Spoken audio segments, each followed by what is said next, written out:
Hello guys, બધાને good evening. તો જય શ્રી કૃષ્ણ. કેમ છો બધા? તો જો હું તમને આજે એક મસ્તીની વસ્તુ બતાવું. પ્રતિક જો મારા માટે કેટલી બધી ચોકલેટ લઈ આવ્યા. જો એક આ છે, પછી એક આ 5 સ્ટાર છે, પછી એક આ ડેરી મિલ્ક છે, પછી જો આ આખો ડબ્બો છે ચોકલેટનો. પછી આજે જો આટલી બધી પ્રતિક ચોકલેટ લઈ દીધી મને, અને આટલી બધી જો આપણે ડિમાન્ડમાંથી શોપિંગ કરી લીધી છે, ખરીદી કરી લીધી છે. અને અત્યારે જો પોપકોર્ન ખાવાય છે ને, તો પોપકોર્ન ભાવે. તમારે ખાવાની પોપકોર્ન ખાવા?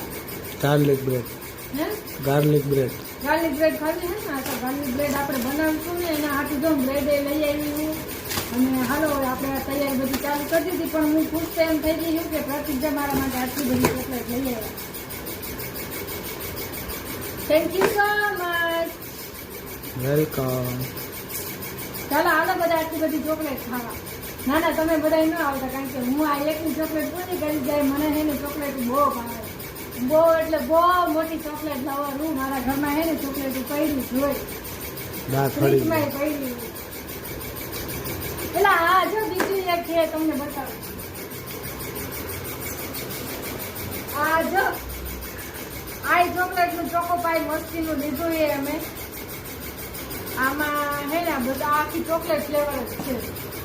હા, અને આ વખતે હે ને આ નવા ઓરિયો બિસ્કિટ ટ્રાય કર્યા છે. આમાં હે ને બ્લુ કલર આવે, બીટીએસ બ્લુ કલર આવે આમાં ઓરિયો બિસ્કિટમાં. બરોબર ને પ્રતિ? ટ્રાય કરીને કેવાક આવે એ જોયા. પહેલી વખત લીધું છે. તમે બ્લુ ઓરિયો બિસ્કિટ ખાધા હે કે નથી ખાધા એ બધા કમેન્ટ કરી દેજો. બરાબર?